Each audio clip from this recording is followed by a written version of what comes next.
नाज़रीन cross check में खुशामदीद। ये सारा मामला जो है साने साहिवाल के मुतासरीन का और जो इंसाफ की मुतलाशी हैं, आज वह ऐवान बाला यानी कि सेनेट की जो स्टैंडिंग कमेटी बराए दाखिला थी इंटीरियर, और उसके सामने पेश हुए। बहुत ही जज्बाती मनाजिर थे, लेकिन जब हम पूरे प्रोग्राम में उस पर बात करेंगे और पूरे जो सियासी महाज़ाराई का एक माहौल बना हुआ है और जिस तरह सियासी दर्जा हरारत एक रूज पे नज़र आ रहा है, उस पर भी बात करेंगे। लेकिन उससे पहले मज़म्मत करते हैं जो बलूचिस्तान के अंदर दहशतगर्द हमला हुआ है। लोरा लाई के अंदर 4 दहशतगर्द जिन्होंने एक ख़ुदकुश हमला किया और उसमें हमारे 9 पुलिस एहलकार शहीद हुए, 20 से ज़ायद ज़ख्मी बता रहे हैं। एक बड़ा चैलेंज सिक्योरिटी हमारे ऑपरेटर्स के लिए, और साथ साथ में बड़ा सवालिया निशान के महरक़ात क्या हैं। एक तरह मगरबी बॉर्डर के क्रॉस पाकिस्तान सरगर्म है अमन मुज़ाकरात में अफ़गान तालिबान के साथ, उनको निगोशिएटिंग टेबल पे लेकर आया अमेरिका के साथ और अफ़गानिस्तान हुकूमत के साथ, और बलूचिस्तान के अंदर अमन को सबूताज करने की कोशिशें। बड़ा चैलेंज और बड़ा ही पॉइंट ऑफ कंसर्न। लेकिन आज के प्रोग्राम में हम बात करेंगे जिसने पूरी कौम को दहला दिया है, साने साहिवाल के अंदर जिस तरह रियासती एहलकारों ने एक गाड़ी पे हमला किया था, और अब तक जो लवाकिन हैं वो इंसाफ की मुतलाशी हैं, शिकायतें हैं, गिले शिकवे हैं। और आज हमने देखा कि जब वो सेनेट में अपना बयान दे रहे थे तो ज़ीशान की वालदा ने किस तरह बाती अंदाज में गिला शिकवा किया और सदा बुलंद की इंसाफ की। ज़रा सुनिएगा।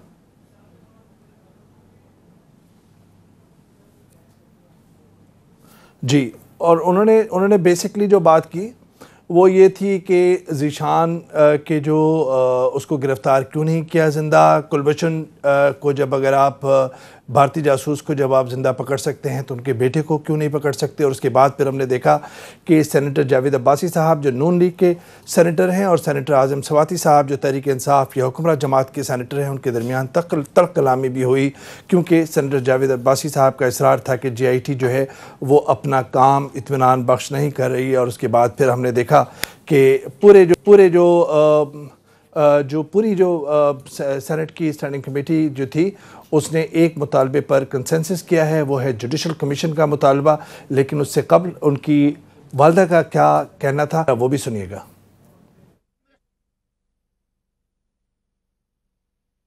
अगर इन्होंने उसको दहशतगर्द करार दिया था तो मारा क्यों था, जिंदा पकड़ते। वो जो हिंदुस्तान का जासूस है उसको आपने जिंदा पकड़ा ना, इसको नहीं पकड़ सकते थे। ऐसी पुलिस को क्या आपने कानून सिखाया है कि जो शरीफ इंसान है उनको जंगल में जाके मारी गरीबों की तरह। नाज़रीन इसी मौजू पर बात करेंगे और फिर आगे जरदारी साहब और बिलावल साहब क्यों इमरान खान साहब को निशाना बना रहे हैं, पैगामात इस्टेब्लिशमेंट की तरफ क्यों हैं, क्या मामला है, उस पर भी बात करेंगे। लेकिन अपने पैनलिस्ट जो रिस्पेक्टेड हैं उनसे आपको उनका तारुफ करा दें। डॉक्टर रमेश कुमार साहब तहरीक इंसाफ के रहनुमा और member national assembly Islamabad studio में तशरीफ़ रखते हैं, बहुत बहुत शुक्रिया। माइज़ा हमीद साहिबा MNA हैं, नून लीग की रहनुमा हैं, उन्होंने हमें वीडियो लिंक पे ज्वाइन किया है इस्लामाबाद से। और आजिज़ धामरा साहब पार्टी के रहनुमा सीनियर रहनुमा है आजिज़ धामरा साहब, बहुत बहुत शुक्रिया। सबसे पहले डॉक्टर रमेश कुमार साहब, अब ऐवानों तक जो है वो आ गए हैं मुतासरीन रवायकीन, वो तसल्ली बख्श उनके लिए पूरा प्रोसेस नहीं है, तो मामला तो हुकूमत की जानिब है कि किस तरह उनको इत्मीनान दिलाएं उन रवायकीन को, उन मुतासरीन को। उवैस साहब, पहली चीज़ तो ये कि मैं मानता हूँ कि इंसदाद दहशतगर्दी के नाम पे ऊपर जो दहशतगर्दी हुई है और मैं इसको कंडेम भी करता हूँ। आपने देखा कि मैंने जंग और दी न्यूज़ में इसके ऊपर आर्टिकल भी लिखा और मैंने उनको हवाले भी दिए, जो रेफरेंसेस दिए कि अमेरिका में वार के अगेंस्ट अगर कोई होती है फोर्स, अगर की एक्शन लेती है तो उसकी भी 9 पॉइंट एजेंडा होती है। ब्रिटिश के अंदर भी 10 पॉइंट एजेंडा है, हमारी भी नेशनल एक्शन प्लान जो है वो भी उसके अंदर ये सारी चीज़ें डिस्कस हुई थी। उन सारी चीज़ों से हटके जो ये काम हुआ है वो तो इसमें कोई शक नहीं है कि गलत काम हुआ, मगर उसके बाद जो हमारी तरफ से स्टेटमेंटें दी गई वो भी गलत थी। और मगर एक चीज़ अच्छी हुई है, उसको आप अप्रिशिएट करें। अच्छा देखो, वाक़या तो बिल्कुल गलत है। अच्छी ये हुई कि JIT जो बनी, माजी में JIT बने या जुडिशल कमीशन बने, कभी भी एक्सपीरियंस मेरी इन 17 साल पॉलिटिकल लाइफ में बैड एक्सपीरियंस रहा है कि जब भी JIT और जुडिशल कमीशन बनता है उसका मतलब ये काम गया। मगर इस वक्त अगर जो JIT बनी तो 3 दिन के अंदर एक प्राइमरी रिपोर्ट आए और जो लोग इसमें इन्वॉल्व थे उनके नाम के साथ उनकी FIR कटे और वही क्लास लगे कि भाई इन्होंने बाकायदे मर्डर किया है, तो एक तो ये चीज़ अच्छी हुई है। दूसरी चीज़ ये कि अब जो मैंने माँ की सुनी अपने बेटे के लिए बात कि भाई मेरा बेटा तो गया मगर ये हमारे ऊपर दहशतगर्दी का जो टिक्का लगा के गया जो लगा है, बिल्कुल सही कहती है। और यही मैं कहता हूँ कि खुदा जो है वो भी कहता है किसी जानवर को भी दूसरे जानवर के सामने ज़बान नहीं कुमार करो। साहब, अब ये बताइए कि ये जो 5 पुलिस एहलकार जिनको मुकदमा चलाया है 302 का, लेकिन उसके अलावा क्या इंतज़ामिया और पंजाब हुकूमत में भी कुछ लोगों के हेड्स रोल हो रहे हैं या नहीं हो रहे? कुछ हैं सख्त इक़दामात सामने आगे फ्यूचर में? देखिए, इत्फाकन से पार्लियामेंट्री पार्टी की हमारी मीटिंग हुई 3-4 दिन पहले। खान साहब ने उनको हेड किया और मैंने पहले मैंने ही बात की और मैंने जब बात की ये साहिवाल इंसिडेंट की बात की और मैंने कहा कि जो हमारी तरफ से स्टेटमेंट्स आई मिनिस्टर की वो भी मैंने कहा वो गलत थी। राजा बिशारा साहब की जो कोलेटरल डैमेज और जो मैंने कहा वो गलत थी, जो वो हमारी कोलिशन है ना, हमारी रेस्पॉन्सिबिलिटी है, वो भी मैंने कहा। दूसरा मैंने ये कहा कि सर हमें तो खान साहब ने कहा तहरीक इंसाफ नाम ही इंसाफ का है और बिल्कुल आप सही कहते हो। आप देखोगे कि मैं इसके अंदर आपको दिखाऊंगा कि किस किस्म की मैं विदाउट एनी ऑब्लिगेशन, और ये मैं इंसाफ आपको दिखाऊंगा। ये नहीं होगा कि हम मॉडल टाउन की तरह जाएं। सही है, अब जो कहा है मैं समझता हूं टाइम विल प्रूफ, आप देखेंगे। माइजा ये बताइए कि जाहिर बात है कि तहरीक इंसाफ जो है वो कह रही है कि जी इंसाफ मिलेगा, लेकिन अभी तक मुतासरीन इंसाफ की तलाश में हैं। आप क्या समझती हैं कि सियासी पॉइंट स्कोरिंग के अलावा आप क्या समझती हैं आगे क्या होना चाहिए? 2-3 पॉइंट्स नुकात क्या होने चाहिए आगे? देखिए, पॉलिटिकल पॉइंट स्कोरिंग की तो ये वाला इशू तो मेरा ख्याल है पॉलिटिकल पॉइंट स्कोरिंग की इसके बारे में बात ही नहीं करनी चाहिए। This should not be considered political point scoring. और बार बार मॉडल टाउन इंसिडेंट की बात नहीं करनी चाहिए। मैं कंपेयर नहीं करना चाहती। अगर मैं कंपैरिजन में जाऊंगी तो ये जो साहिवाल वाला इंसिडेंट है इसके साथ जो है बहुत ज़्यादती होगी, क्योंकि बहुत शदीद किस्म का जो है ये दिन दहाड़े एक किस्म का मर्डर हुआ है।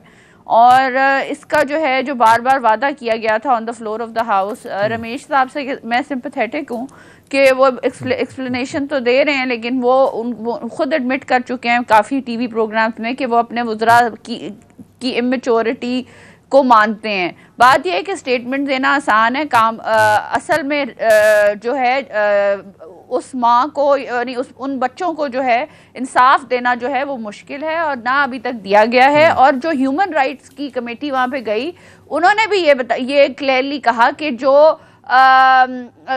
इक़दाम होने चाहिए थे 1, 2, 3 करके वो नहीं हुए।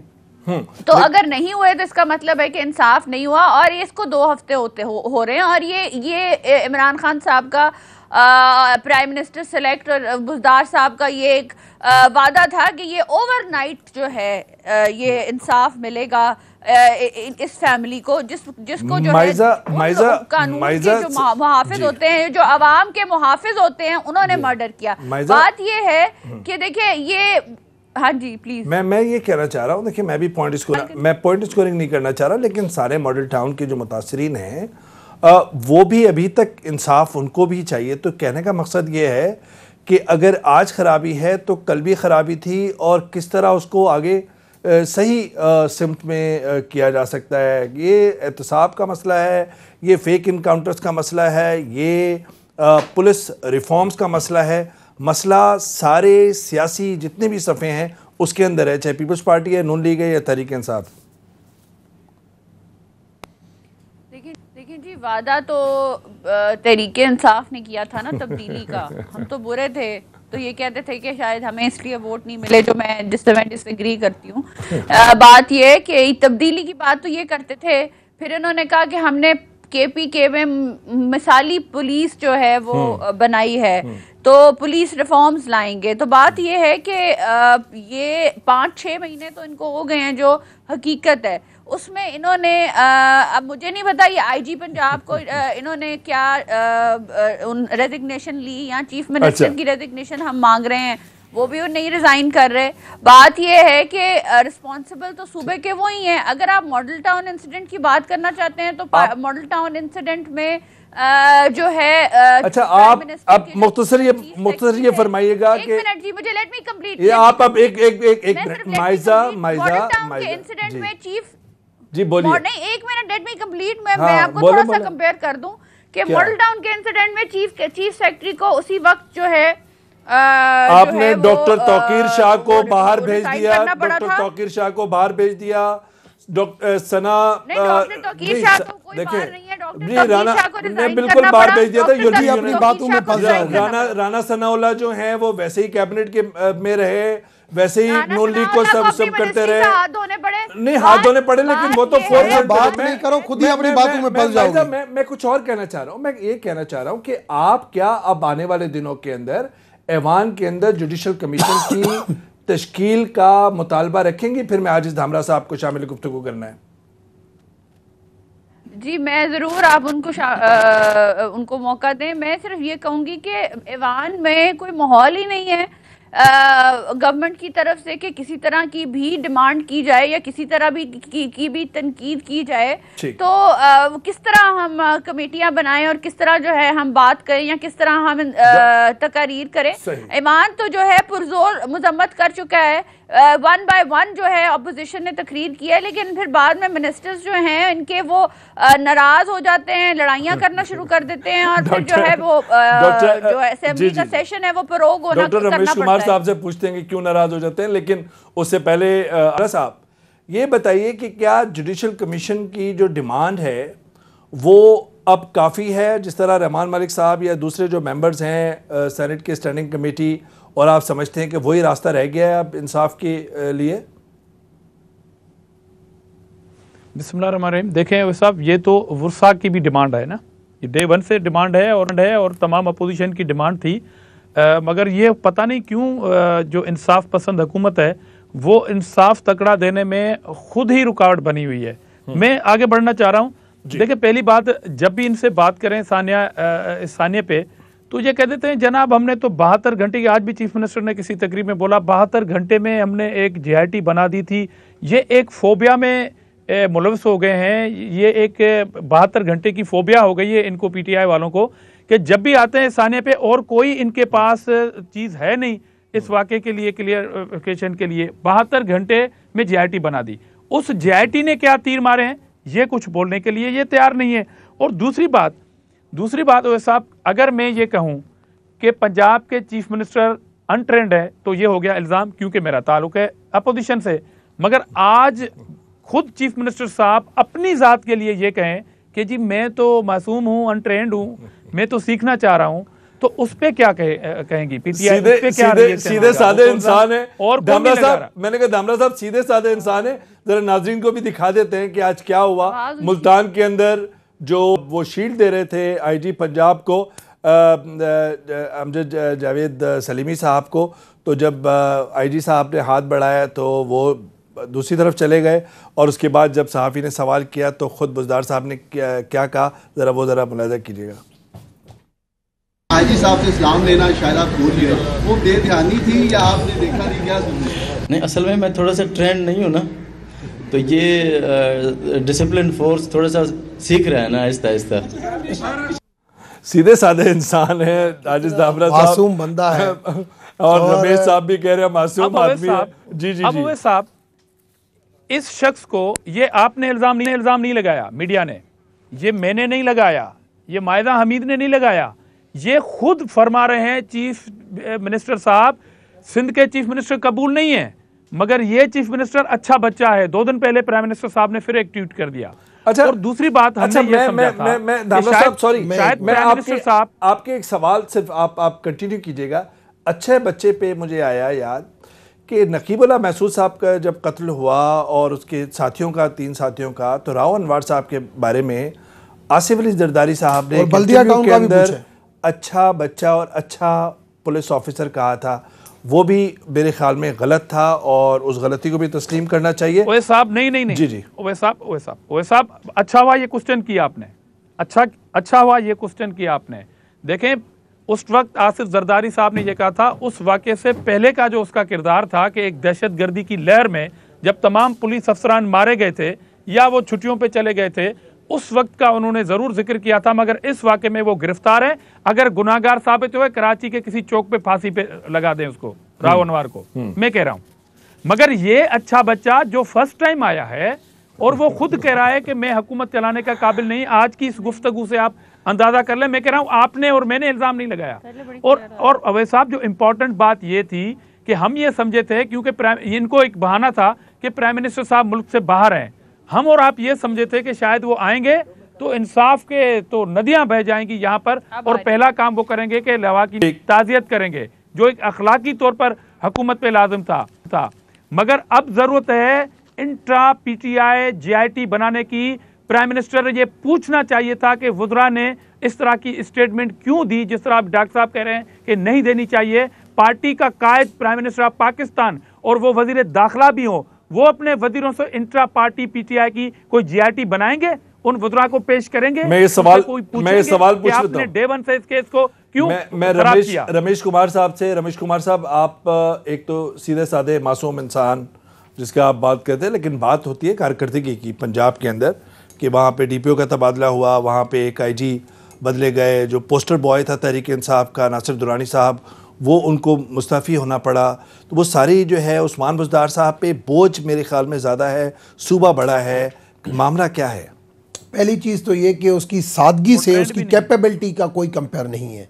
आप अगर कहें कि वो सादा इंसान है, मासूम इंसान है, इस वजह से वो कैपेबल नहीं है, तो मैं नहीं समझता। मैंने भी आपकी तरह बहुत सारे किताब पढ़े हुए हैं और हिस्ट्री पढ़ी हुई है। एक बहुत ज़्यादा जो सादे लोग होते हैं ना, वो इंटेलिजेंट बहुत होती है। और मैं आपको बताऊं, 2-3 मेरी जो मुलाकातें हुई हैं, बहुत इंटेलिजेंट है, बहुत ज़्यादा पिक करता है बात को, एडमिनिस्ट्रेटिवली भी कहता है कि ये मुझे काम करके, और मेमोरी भी अच्छी है।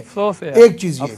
दूसरी चीज़ मेरे भाई ने बात की, देखिए पीपुल्स पार्टी बात करें, पीपुल्स पार्टी से पूछो JIT, आपने तो JIT ये कमीशन, जुडिशल कमीशन, याद है उनको बल्दिया का जो वाकया हुआ था? बल्दिया क्या, रोजाना 15 लाशें उठती थी कराची में। 2008 से 2013 तक इनकी प्रोविंशियल गवर्नमेंट थी, फेडरल गवर्नमेंट थी।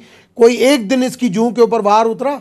लियारी के अंदर, लालू खेत के अंदर, ये दोनों हुकूमत में थे, कोई जा नहीं सकता था। फॉलो कर रहे हैं ना, कोई जा नहीं सकता था। कर रहे हैं, मुझे बात करने दें। आप बताएं सोल्यूशन क्या इसकी? आप फॉलो कर रहे हैं ना ओवैस साहब, आपके प्रोग्राम में इस तरीके से आप फॉलो कर रहे हैं। ओवैस साहब ये देख कह रहे हैं कि ये फॉलो कर रहे हैं। नहीं रमेश साहब, मैं ये कह रहा हूँ कि उस्मान बुज़दार साहब के बाद एक छोटा सा आप सोल्यूशन दे दें, फिर हम ब्रेक की तरफ जाएंगे और फिर बात जारी रखें। देखिए पहली चीज तो ये कि बीच में बोले नहीं, और दूसरी चीज ये कि उस्मान बुज़दार साहब, इन्होंने कहा कि इंट्रा पार्टी, देखिए मैं और मायजा साहबा, आप 2 मिनट पहले सुने, आप 2 मिनट पहले सुने, फिर अपनी बारी में जो आपको बात करना है खुद को नायल करें, आप उसको डिफेंड करें, उन बीच में बोले नहीं। वो डिफेंड, मैं सिर्फ ये कह रही हूँ, मैं रिक्वेस्ट कर रही हूँ कि आप काउंटर एलिगेशंस ना लगाएं, आप सिर्फ ये बता दें कि आप उन वुस्सा के लिए क्या करने वाले हैं। मैं सब बताऊंगा, मैंने लेकिन सब कुछ देखा है। एक छोटे से ब्रेक के बाद मैंने नून लीग का भी दौर देखा है और मैं हकीकत पसंद बंदा हूं।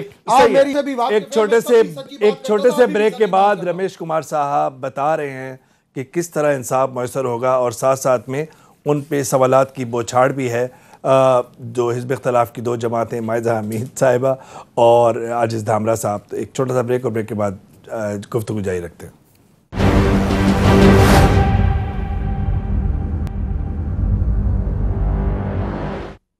नाज़रीन वेलकम बैक, और बात कर रहे हैं साना सहवाल के मुतासरीन जो इंसाफ की मुतलाशी हैं। आज आने वाला ये सेनेट के अंदर पेश हुए और अपनी दुआइयाँ या बिप्ता सुनाई सेनेटर्स के सामने। जुडिशल कमीशन का भी मामला हुआ और अपोजिशन जमातें मुस्तकिल प्रेशर डाल रही हैं हुकूमत पर कि इंसाफ के तकाज़े पूरे नहीं हो रहे, और वही कहीं ना कहीं मानना है ह्यूमन राइट्स एक्टिविस्टों का और ख़ानदान के मुतासरीन का। डॉक्टर रमेश साहब, ब्रेक से पहले जब गए थे, आप ये बताइए कि आने वाले दिनों के अंदर 2-4 पॉइंट्स बताइएगा किस तरह इंसाफ मुहैया करने का आपका देखिए, मंसूबा है? मेरी जो बात हुई खान साहब से उस दिन तो उन्होंने कहा कि तहरीक इंसाफ का नाम है और मैं एक प्रेसिडेंट बनाऊंगा, आप देखेंगे कि किस तरीके से उनको इंसाफ मिलता है। दूसरा, उन्होंने ये कहा कि जो बच्चे जो आज हैं उनकी कफालत, उनको देखना, उनकी पढ़ाई, उनकी तालीम, जो 2 करोड़ पे अनाउंस भी किए हैं, वो बिल्कुल हम उन बच्चों को बाकायदा एक गार्डियन के तौर पर हुकूमत की रेस्पॉन्सिबिलिटी है, वो उनको दिखाएगी। तीसरी मेरी एक गुजारिश ये है कि जो हम सियासत, जब भी ऐसा कोई इशू आता है तो हम लाशों के ऊपर जो सियासत कर देते हैं, हर पॉलिटिकल पार्टी जब भी कोई अपोजिशन में होती है तो ये चीज़ें होती है। मैं चाहता हूं कि पार्लियामेंट्री कुछ एथिक्स होने चाहिए, हमें इन इश्यूज़ के ऊपर नहीं, इन इश्यूज़ के ऊपर हमें रूल ऑफ लॉ की बात करनी चाहिए। विक्टिम्स जो भी हो उनके साथ हमें खड़े होना चाहिए, कानून के मुताबिक, और अपनी हुकूमत से बाला आप हुकूमत में है, एक्शन नजर आना चाहिए ऑफ कोर्स। और मगर पॉइंट स्कोरिंग साने साहिवाल, खदशा ये है कि कहीं सियासत की नजर ना हो जाए, और हमेशा और वो ऐसा नहीं होना चाहिए, और सारे लोग हमेशा ऐसे होता है। और आज चाहे हुकूमत हो या माशरा हो या अपना भी देखें। मैं लेकिन जो सियासी महाजर आई है उस पे भी सियासी हलकों में बेचैनी है। इमरान खान साहब ने गुज़िश्ता रोज़ नमल के अंदर जो बयान दिया, जिसमें जरदारी साहब, नवाज शरीफ साहब और बिलावल को उन्होंने आड़े हाथों लिया, और जमहूरियत जिसका वो नाम ले रहे थे कि वो किस तरीके से बादशाहत बन गई पाकिस्तान में। और उसके बाद जरदारी साहब ने गुज़िश्ता रोज़ इंटरव्यू में कहा कि वो हुकूमत की मुद्दत पूरी होते हुए नहीं देख सकते, और बिलावल साहब ने तो कहा कि 18वीं तरमीम जो है वो ख़तरे में है और वो लॉन्ग मार्च के लिए तैयार है। इस तरह देखिए कि ये रहनुमा हमारे क्या कह रहे हैं। आजिज़ धामरा साहब, बिलावल भुट्टो साहब जो है इस वक्त कह रहे हैं कि लॉन्ग मार्च के लिए भी तैयार हैं, सियासी जद्दोजहद के लिए भी तैयार हैं, और ख़ुद जरदारी साहब जो है वो कहते हैं कि हुकूमत को पूरा मदद नहीं करते हुए देख पा रहे। ये जो स्टांस है, आपके जो मुखालफिन हैं उनका मानना यह है कि ये मुकदमात के दबाव में हैं, वरना गुज़िश्ता जो महीनों के अंदर या गुज़िश्ता साल बलूचिस्तान की गवर्नमेंट टॉपल करने में आप लोग आगे आगे थे। सेनेट के चेयरमैन में रज़ा रब्बानी साहब को आपने मुंतखब नहीं होने दिया, उसकी खुल्लम खुल्ला जो मुखालफत की आसिफ अली जरदारी साहब ने, और जब आपको लगा कि कहीं ना कहीं दबाव में हैं तो फिर आप 18वीं तरमीम पे इतना एग्रेसिव स्टांस ले रहे हैं। आपके मुखालफिन का मानना ये है। जी फरमाइएगा। देखें वैसे साहब, सबसे पहले तो मैं मिस कर गया अपने पहली गुफ्तगू में जो लोरालाई का वाक़या हुआ जिसमें शहादतें हुई हैं हमारे सिक्योरिटी फोर्सेस की जवानों की। मैं उनके लवाकिन से तहज़ीयत भी करता हूँ अपनी पार्टी की तरफ से और ख़ुद भी तरफ से। This is alarming situation. दूसरी बात यह है कि आप जो हवाले दे रहे हैं जरदारी साहब का और बिलावल साहब का कि शायद ये केसों की दबाव की वजह से 18वीं तरमीम पे बात होती है, तो सबसे पहले ये वाहिद ये पार्टी है जिसको अभी डॉक्टर साहब कह रहे थे कि खान साहब कह रहे हैं कि हमें इंसाफ देना है। इस दौर में सबसे बड़ा जोक होगा कि अगर पीटीआई इंसाफ की बात करे, और जब सीरियसली इनके वुज़रा ने टीवी टॉक शो में आके 18th अमेंडमेंट पे क्वेश्चन उठाने शुरू कर दिए, एनएसी अवार्ड को 3% कटौती की बात की प्राइम मिनिस्टर साहब ने, उसने शायद आइन नहीं पढ़ा था। आर्टिकल 160 जो कैटेगोरिकल उसका 3A कहता है कि साबका अवार्ड से 1 रुपया आपका जो है वो कम नहीं कर सकते। आइनी कंडीशन लगी हुई है आर्टिकल 160 की, मगर उससे बेनियाज हैं। उन्हें पता ही नहीं है कि जिसका चीफ मिनिस्टर कह रहा है कि मैं अनट्रेंड हूं, तो हम तो कह रहे हैं कि प्राइम मिनिस्टर साहब खुद अनट्रेंड है। और वो कन्वोकेशन में जहां पर कौम के बच्चों को तामीर तरक्की की बात करनी हो वहां पर वो सियासी बात कर देते हैं उनके पास, और कोई अपनी तरक्की का सामान नहीं है। तो मैं आखिरी बात डॉक्टर साहब के गोशे नजर करना चाहता हूं। आज पता नहीं डॉक्टर साहब को क्या हो गया है। पहली बात कि क्या आप इंट्रा पार्टी JIT बनाएंगे? जो आपके वुज़रा ने इस केस को खराब किया, प्राइम मिनिस्टर साहब पूछेंगे उनसे। और दूसरी बात कि वो कब तहज़ीयत करेंगे? और आखिरी बात ये पूछना चाहता हूं कि ये JIT कह रही थी कि इंफॉर्मेशन बेस्ड ऑपरेशन था, ऐसा नहीं था कि पुलिस मोबाइल को गलटों ने टक्कर मारी और वो जज्बात में आके उन्होंने फायर कर दिए।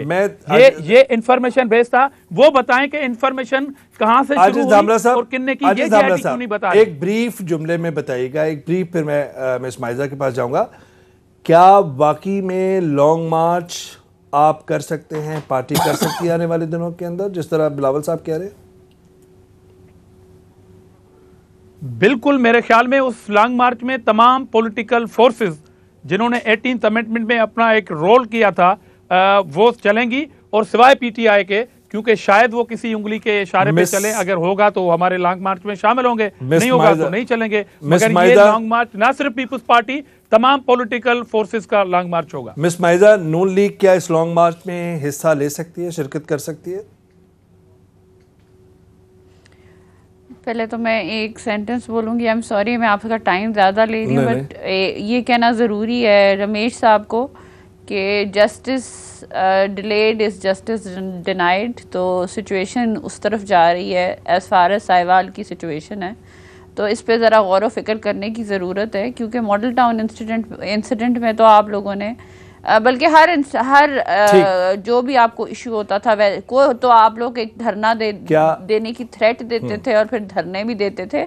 तो इसलिए जो है इससे बेहतर है ये जो अवाम है उस चीज़ का इंतज़ार ना करें कि अवाम इतनी डेस्परेट हो जाए और अवाम इतनी जो है वो बेज़र हो जाए और कि वो खुद खड़ी हो जाए आपके सामने, क्योंकि आप लोगों ने उनके साथ बहुत बड़े बड़े वादे किए थे और बहुत बड़े बड़ी तब्दीलियां लाने की बातें। अच्छा, मैं दूसरी बात ये है कि देखें, एक दूसरी बात ये है कि जो 18th अमेंडमेंट की बात है वो बिल्कुल सही बात है। देखें अभी हम अगर सारी 18th अमेंडमेंट में अगर जो है हर प्रोविंस को उसकी पावर दी गई है और उसकी रिसोर्सेज दी गई हैं और उसमें सब पॉलिटिकल पार्टीज का जो है कंसेंसस था, तो उसको हम उसमें कंसेंसस था। और दूसरा ये है कि वो डेमोक्रेटिक नॉर्म्स को जो है वो तकवीयत देती है और वो फिर लोगों के राइट्स को तकवीयत देती है। आप भी 18th अमेंडमेंट पे आप भी साथ होंगे, बिल्कुल छेड़ना नहीं चाहिए। डॉक्टर रमेश साहब 15-20 सेकंड में रोक दीजिएगा, ब्रेक और ब्रेक के बाद वापस आऊंगे। मैं आता हूं मिस माइजा आपके पास। डॉक्टर रमेश साहब सिर्फ 15-20 सेकंड में कहिएगा, ब्रेक और ब्रेक के बाद फिर मैं आपके पास ही आऊंगा। देखिए, पहली चीज तो ये कि प्राइम मिनिस्टर को ये बार बार जो सिलेक्टेड कहते हैं, इस वजह से प्राइम मिनिस्टर ने इनको माजी याद दिलाई, मगर मैं समझता हूँ फिर भी माजी में रहना नहीं। यार ये क्या स्टाइल है? क्या हो गया? आज क्या मुंह में क्या मेरी क्या हुई? मिस माइजा एक मिनट, मिस माइजा एक मिनट बात कर रहे थे। अच्छा मिस माइजा एक मिनट, मिस माइजा एक मिनट, बच्चों मिस माइजा एक मिनट, जी दूसरी मर्तबा पार्लियामेंट में आई हो, कम से कम एथिक्स तो सीखो। ठीक है ठीक है, एक मिनट, मिस माइजा एक मिनट बंद करें। जी डॉक्टर रमेश साहब, नहीं मगर इनको तो पहले तमीज ऐसे आप एक्सेप्ट करें कि प्राइम मिनिस्टर सेलेक्ट। अरे भाई आप ये अंदाज नहीं है, आप को विक्टिमाइज किया अच्छा जा मिस रहा माइजा है। एक मिस माइजा, मोहम्मद नवाज अब शरीफ देखिए को मिस माइजा को मैं डॉक्टर रमेश साहब दरमियान खामोश रहने का कहेंगे, एक ब्रेक, और ब्रेक के बाद जब आते हैं तो डॉक्टर रमेश साहब से अब हम इनको जरा कहते हैं कि जरा प्लीज बात सुन। छोटा सा ब्रेक और ब्रेक के बाद हाजिर हो रहे हैं।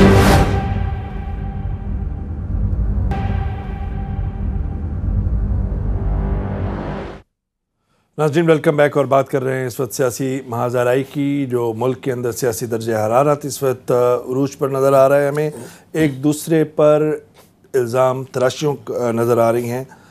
ज़रदारी साहब ने कहा है कि हुकूमत मुद्दत पूरी नहीं करती नज़र आ रही और फ्रेश इलेक्शंस भी उनको नज़र आ रहे हैं। दूसरी जानिब ये जो सियासी दर्जे हरारत है उसमें ज़िम्मेदारी ज़्यादा हुकूमत की है कि उसको नॉर्मलाइज़ करे या फिर अपोजिशन पे ज़्यादा जिम्मेदारी होती है? देखिए, मैं दो तीन चीज़ों के ऊपर एक तो चीज़ ये कि पार्लियामेंट को चलाना अपोजिशन और गवर्नमेंट, हर पार्लियामेंटेरियन की रेस्पॉन्सिबिलिटी है, मगर माहौल को बेहतर करना लाजमी है। गवर्नमेंट के ऊपर हमारी बहुत ज़्यादा रेस्पॉन्सिबिलिटी बनती है। हमें सब्र, तहम्मुल और बर्दाश्त हमारा थोड़ा सा और ज़्यादा होना चाहिए कि अगर अपोजिशन कुछ करती भी है जिसको नहीं करना चाहिए, अब इस वजह से एथिक्स कमेटी बनी है। दूसरी चीज़ ये कि मैं समझता हूँ माजी सीखने के लिए होती है, माजी रहने के लिए नहीं होती है। तो इस वजह से हमें भी माजी के ऊपर नहीं जाना चाहिए। कल मगर खान साहब को जब ऐसे अल्फाज सुनते हैं तो लाजमी है, कभी नई मुल्क, कभी ये कारकुन जो है वो जज्बाती है, वो इस वजह से एग्रेसिवली बात कर लेते हैं। मगर वो भी अगर हम एब्ज़ॉर्ब कर जाएँ, और मैं समझता हूँ एक दिन, दूसरे दिन वो कहेंगे, तीसरे दिन खुद ही अपोजिशन खामोश हो जाएगी। तो हमें फिर भी माजी का कल जो आईना नमल यूनिवर्सिटी में खान साहब ने दिखाया वो इस वजह से दिखाया। दूसरी बात भी आपने की आसिफ जरदारी साहब की। देखिए, जब भी किसी पॉलिटिकल लीडर के ऊपर करप्शन के हवाले से घेराव तंग होता है तो किसी न किसी तरीके से गवर्नमेंट को थ्रेड करता है। जब भी कोई गवर्नमेंट हो, आपने देखा कि मादी में जब घेराव तंग हुआ तो उन्होंने एस्टेब्लिशमेंट को ईंट से ईंट बजाने की बात की, फिर नवाज शरीफ के ऊपर कहा कि पनामा आपको जाना पड़ेगा, ये सारी चीज़ें। दूसरी चीज़ मैं आपको बताऊं 18th अमेंडमेंट की। 18th अमेंडमेंट कोई एजेंडा नहीं है पीटीआई की गवर्नमेंट का 18th अमेंडमेंट को छेड़ना, मगर ये जो हॉस्पिटल्स का जो इशू हुआ है, वो हॉस्पिटल्स का इशू जो हुआ है वो जुडिशरी की तरफ से हुआ है। सही है। हाँ, तो उसके ऊपर आप 18th अमेंडमेंट को अगर एजेंडा बना के आप उसको डाइवर्ट करना चाहेंगे अटेंशन, तो मैं समझता हूं उसे कुछ नहीं मिलेगा। कोई 18th अमेंडमेंट का का जिक्र ही नहीं है। मैं ये कह रहा हूं कि इस वक्त जो है ये कह रहे हैं डॉक्टर साहब, डॉक्टर रमेश साहब के एक प्रेशर के अंदर ये बात कर रहे हैं जो इस वक्त पॉइंट स्कोरिंग करना चाह रहे हैं जरदारी साहब या फिर पीपल्स पार्टी वाले। देखिए वो साहब, मेरे ख्याल में कि अब जो है डॉक्टर रमेश जो पहले कहते थे कि मैं पीटीआई में बड़ा सच बोलता था, हम भी बड़े मुतासिर होते थे कि ये आउट ऑफ लाइन किस तरह बात कर रहा है। पीटीआई में तो वो है ही नहीं इस तरह की बात जिस तरह ये करते थे। मगर आज के मैं दूसरा प्रोग्राम इनसे कर रहा हूं और मुझे लग रहा है कि ये अपनी वजारत के करीब तरीन पहुंच चुके हैं और जल्द बन जाएंगे, दुआएं बन जाए। क्योंकि इन्होंने क्या कसूर किया बेचारे ने, इस बेचारे ने क्या कसूर किया। आप दिल पे नहीं ले, दिल पे नहीं ले, मैंने तो अच्छी बात की है, मैंने तो अच्छी बात की है। ये तो तनकीद ही नहीं है ना डॉक्टर, ये तनकीद ही नहीं है आपके। आखिरी लम्हात है, प्लीज कंक्लूडिंग। दूसरी बात मैं जल्दी ये कहना चाहता हूं, मुझे सिर्फ दो चीजें डॉक्टर साहब बता दें कि क्या जो वजीरों ने आपका ये केस खराब किया, पीटीआई के अंदर कोई जीआईटी बन रही है आपकी सियासी, और तहजीयत कब करेगा प्राइम मिनिस्टर और चीफ मिनिस्टर साहब? और अभी जो आपने बात की हमारे पास वो केसेस के प्रेशर में इस तरह की बातें कर रहे हैं कि केसेस की तरह प्रेशर में बात करते हैं। भाई केसेस तो इदारों में चल रहे हैं, क्या वो हमारे पास चेक करें? मैं जवाब दूं आज इसको। परफॉर्मेंस हम चेक करें, वो इदारे पीटीआई के मातहत है। आपके मातहत एक इदारा था, चाहे